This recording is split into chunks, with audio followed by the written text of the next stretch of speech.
Hello everyone, it's Benny, and in this video, I'm going to be showing you a pretty small pistonless lights out game. And if you've never seen Lights Out, it's this game where you have all these lights, and anytime you step on a switch, it will toggle the light as well as the lights around it. So, yeah, and the goal of course is to either turn all the lights off or all the lights on, depending on which game you're playing. And I'll go ahead and try and solve this puzzle for you guys. Okay, well apparently I actually did it for once. But yeah, it's usually very, very hard to solve these puzzles. They aren't easy. And I'm going to show you how to go ahead and make this game. So, yeah, let's go ahead and get started. Okay, so to start building this, I'm going to need some block, preferably somewhere in the air, so I'm just going to do up 0, and I'm already in the air, so there you go, this is going to be my starting block. So I'm going to go ahead and just start with the border, start with the display. So I'm going to build a border like this. This is going to be the border of the cell. And these lights are going to be the lights of the cell. And yeah, it's pretty straightforward. So there you go, there's a display. Just put a pressure plate in the middle. And hey, what do you know, we have our display all set and working. Now I'm going to use this to take power from it. And just to confirm, even though it should, I'm going to put a piston there, and hey, we hear a piston fire, so there you go. Now, here's the first challenge. In Lights Out, this cell will toggle itself as well as all the cells around it. So I'm going to start by just making a way you can toggle all the cells around it. This was a concept conceived by Master. Well, the way I'm doing it is. And it's pretty cool. So, it's pretty simple. It's just to send repeaters, like this. And each of these repeaters will connect to the respective adjacent cell. How will it do that, you ask? With a block and a dot. And of course that block and dot is going to go into the toggle. But here's the really clever thing. If this dot's toggling, then no matter what, it's going to toggle the cell next to it, as well as this cell. So, just take power from these dots, and go back to toggle this cell. And this, I love this method, it just works out so beautifully. And you might be wondering why I'm not doing blocks and dots right here. That's because this is a 4x4 design, and these will be in place when I actually stack this. So, yeah.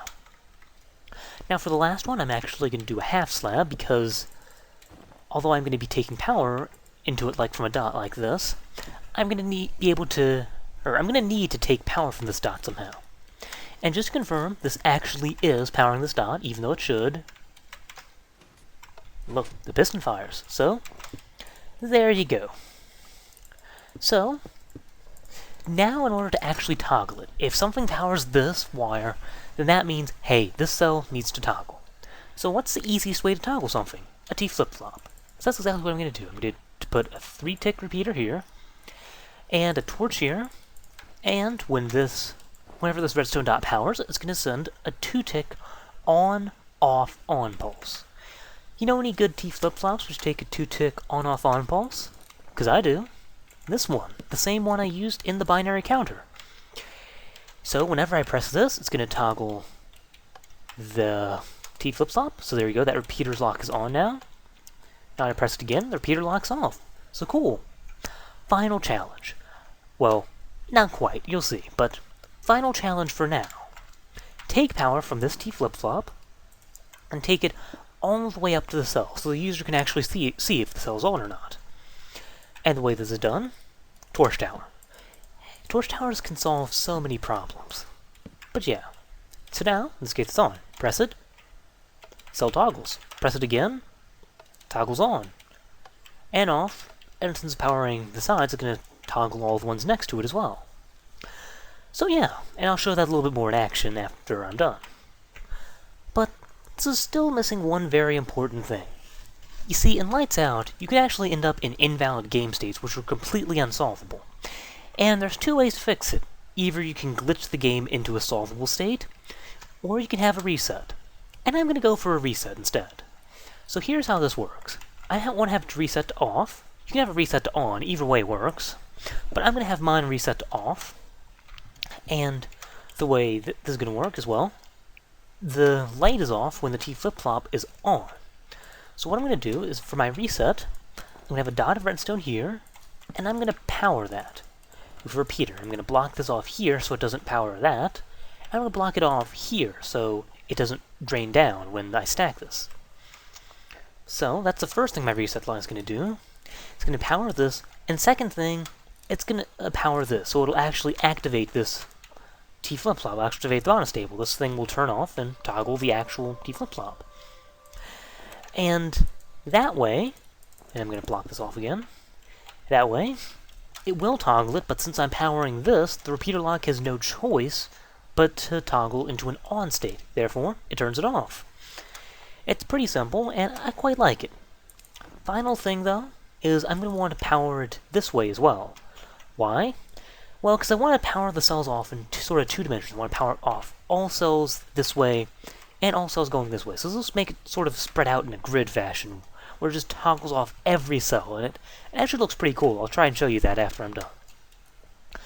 But our cell is not quite finished yet. There's one final thing. This dot of redstone will power the torch tower in the adjacent one, and therefore that'll cause problems. So to fix that, I'm just going to not break that. That's bad. I still need that. But what I am going to do is I'm going to put a block of redstone here and a button. And that's just going to take power off this way so that it doesn't power the torch tower behind it. And with that, that completes the cell. 4x4x10 with reset. And I quite like this, so let's go ahead and stack this and make it into the lights out game. So pass 1, pass 2. I could expand 9 down, but I'm going to expand 10 down anyways. And finally, stack. I'll make a 5x5 board. You can make it as big as you want. In fact, as you can see, my plot is a giant 64x64 lights out board with this design, but yeah. So now I'm going to expand 16 so I encompass all the cells I just added. And I'm going to stack 4 more. And what? Okay. Let's try again. Well, okay. I guess I spelled that wrong or something, but oh well. I'll just do it manually if it doesn't want to work for me. So position 1, position 2, expand 10 down. And stack 4. And there we go. Now we got a board. But it doesn't have an outside border, so you want to go ahead and add that in. You can use World Edit, but my board is sufficiently small, so I'm going to do it by hand. And there you go. It's already done. Final thing. Well, actually, let's just test it out first. So I'm going to press this, and hey, it's toggling. If I press this, it toggles again. So there you go. We've got a working lights out. And from here, you could try and actually solve it. But I don't like this board. I'm just going to be lazy and push the reset button. And everything turns off. So there you go. That's lights out. And just because I wanted to show this off a little bit more, as you see, well, I'll do this though. The dot of redstone will power all of the blocks surrounding each of the cells, and the dot of redstone from those will go into each of the respective cells, so it will toggle them. So, yeah, just wanted to show that off in case I was confusing to anyone. So yeah, there you go. That is lights out. Now, as a little bit of a bonus, here's a strategy for actually solving these puzzles, in case you've been having some trouble with it. Now, you've probably seen at least the first part of the strategy somewhere before. Start with the top row, see what lights are on, and then hit the lights under them. And, what do you know? That will turn off the top row. Then do the same for the next row, hit the lights under that, and etc., etc. And again, you've probably seen at least this part of the strategy somewhere before. The part you probably haven't seen, or maybe you have, I don't know, is what happens now. Uh-oh, I'm at the bottom, and some lights are still on. Whatever do I do? And it's at this point that most people say, here's a lookup table. Just look up what possible combination of buttons you need to hit at this point to clear the bottom row. And I'm not a big fan of that, because that's not really so much of a strategy to solve it anymore. So, here's how to actually do it at the bottom. First off, if you really don't know what the pattern is at this point, then you can just do some basic Boolean algebra and see what pattern of lights at the top row will eventually trickle down to toggle all the lights at the bottom row. Now, that's if you don't know the pattern. If you do know the pattern, then you know there's a pretty straightforward way of doing this. And for 5x5, that goes a little bit something like this. For light A, if this light is on, then what you want to do is you want to hit lights D and E at the top row. If light B is on, then what you want to do is you want to hit lights B and E at the top row. And finally, if light C is on, then hit light D on the top row. And of course, my light C isn't, so I'm not going to hit that. And at this point, just carry it down again. And pretty much all boards have these sort of patterns to them. Sometimes they're as simple as this, sometimes they're much simpler. For example, a 9x9 board, it's always going to be, if there's lights on at the bottom row, hit light E, the light at the upper right, and then it's solved. And for 9x9, yeah, it's pretty straightforward. But yeah, as you see, it's solved. And if the puzzle is indeed solvable, this will solve it. And if it's not, well, either you have to try glitching the game, or reset. And then everything's back to normal. So yeah, there you go. And that's all I have to say about Lights Out. So if you just care about that, you can go ahead and exit out of the video now. But I'm going to go ahead and address something that I am sure I'm going to get asked, because I was bombarded with it when I made the rock, paper, scissors game. And it goes a little something like this. Hey Benny, why didn't you do this when you were designing it? You could have made it a little bit smaller. Hey Benny, don't you know about designing things this way, which is so much smaller? Hey Benny, you know you can make this smaller, right? Yeah, things along those lines. And believe it or not, for the most part, I do know, although I still enjoy hearing it about the different things. For the most part, I do know that I can make it smaller. And I deliberately choose not to make it smaller. And I'm going to try and let you figure out why. So, for sake of example, I've built the actual smallest Lights Out game that I know how to make. It is 4x4x5 per cell, half the size of the Lights Out cell that I actually showed you. So just to show you, 1, 2, 3, 4, wait, 1, 2, 3, 4, 5, and 1, 2, 3, 4, 1, 2, 3, 4. So yes, 4x4x5 per cell. And I'm going to try and let you figure out why I don't like using this design, and why I'm never going to be using this design for anything. So, let's see. Let's say I want to toggle this cell right here. Well, there's no button in the center, there's just buttons in the corner. So which corner toggles this cell? Well, obviously it's going to be the upper left corner. How do I know that? Because I designed it. How do you know that? A wizard did it. And that's the best explanation you're getting out of me, because there's no indication whatsoever of how you're actually supposed to toggle the cell, or how you're supposed to know it's in the corner. But that's okay. It's a small compromise to make things, you know, a little bit smaller, right? So, I want to toggle this. Fair enough. Alright.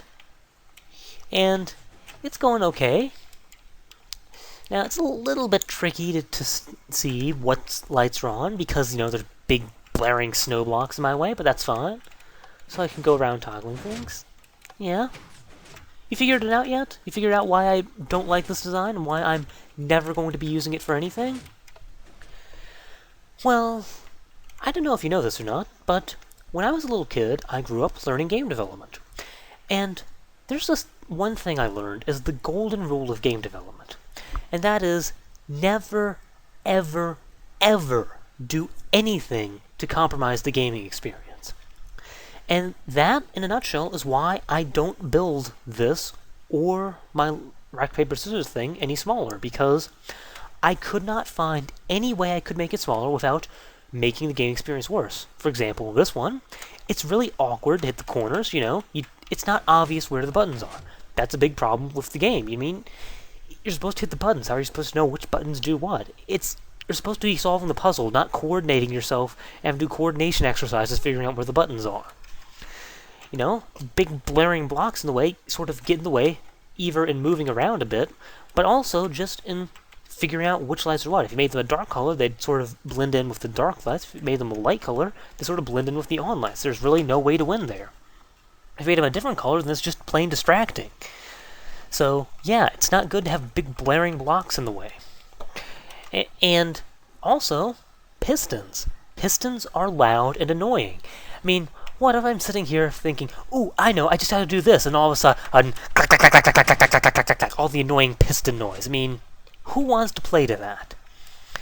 That is why I'm not making this design any smaller, or any of those designs any smaller, because I don't know of any way you can without giving the gamer a worse experience playing your game. Or playing the game, I should say. And yeah, so hope that addresses that issue. And that's pretty much all I wanted to show you in this video. So thank you, hope you enjoyed, and I'll see you next time.